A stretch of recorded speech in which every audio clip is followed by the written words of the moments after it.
Halos lahat nga po mga idol ng mga miyembro ng Los Angeles Lakers pare-parehong naguluhan sa pagtanggal bigla ng mga referee sa ginawang 3-pointer ni LeBron James sa huling minuto ng 4th quarter. Kaya isang malaking katanungan, bakit nga ba bigla na lamang itong tinanggal? Well, pagkatapos nga po mga idol ng naging laro ng Lakers at Warriors, agad rin naman nga itong sinagot ng mismong crew chief ng kanilang laro.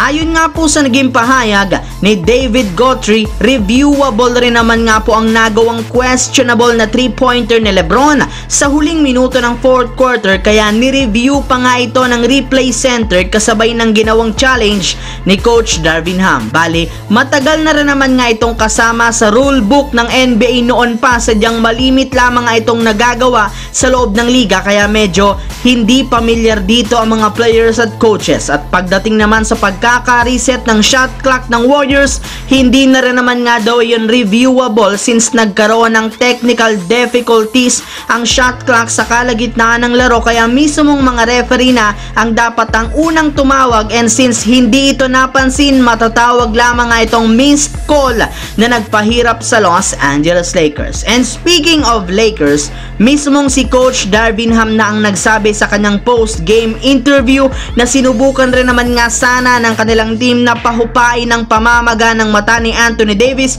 sa kalagitnaan ng laro. Ngunit hindi rin naman nga nila ito nagawa, gayong nahirapan pa nga si Davis na makakita. Kaya mas pinili na lamang nga po ng kanilang team na hindi na ito paglaruin pa. At ang mahirap pa dyan, nananatili rin naman ng questionable ang kanyang kalagayan next game laban sa Atlanta Hawks, since posible na hindi na naman ito makapaglarong muli. At kapag nangyari iyan, mapipilitan nga po ang Lakers na gumawa ng adjustment sa kanilang rotation at gamitin muli si Jackson Hayes bilang pamalit kay Anthony Davis, since siya lang naman ang natitirang big man o sentro sa kanilang lineup. Samantala, dahil nga sa pagkapanalo ng Knicks sa kanilang game kontra sa Kings, umabot na nga sa 3 games ang kanilang kasalukuyang hawak na winning streak.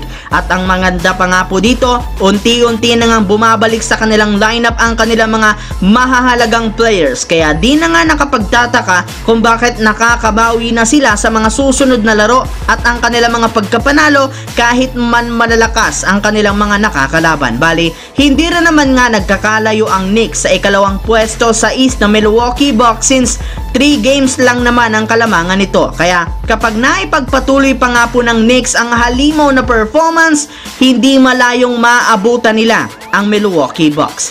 Sa kabilang dako naman, base nga po sa lumabas na balita ng NBA insider na si Shams Charania ng The Athletic, opisyal na nga pong pumirma ng 10-day contract sa Phoenix Suns ang 11-year veteran na si Isaiah Thomas. Yes mga idol, matapos nga ang matagal na paghihintay, nabigyan na naman ng pagkakataon si Thomas na maipakitang muli sa liga ang kanyang talento ilang araw lamang mula nang magpakitang gila siya sa G-League team na Salt Lake City sa pag-average niya dito ng 30 points per game sa 45% shooting. Bali, alam naman nga ninyo na isa nga ang Phoenix Suns sa mga kupunan na meron pa rin namang problema sa lineup, especially sa backcourt, gayong wala nga silang legit playmaker sa kanilang team na sinabayan pa ng pagkawala ni Devin Booker na siya sanang nagsisilbi nilang main point guard. Kaya sigurado nga po na mapapakinabangan ito ng Suns ng husto si Thomas, dahil bagamat man wala itong depensa, malaki ang maitutulong nito pagdating sa playmaking,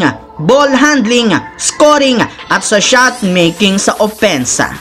So yun lamang mga idol ang ating bagong video. Once again, this is your J-Zone TV. Huwag kalimutang mag-like at syempre mag-subscribe, pindutin ang notification bell sa akin channel para lagi kayo maging updated sa mga videos na pinapalabas ko. Isang malaking shoutout sa lahat mga idol. Thanks for watching. Hopefully, nag-enjoy kayo ngayon.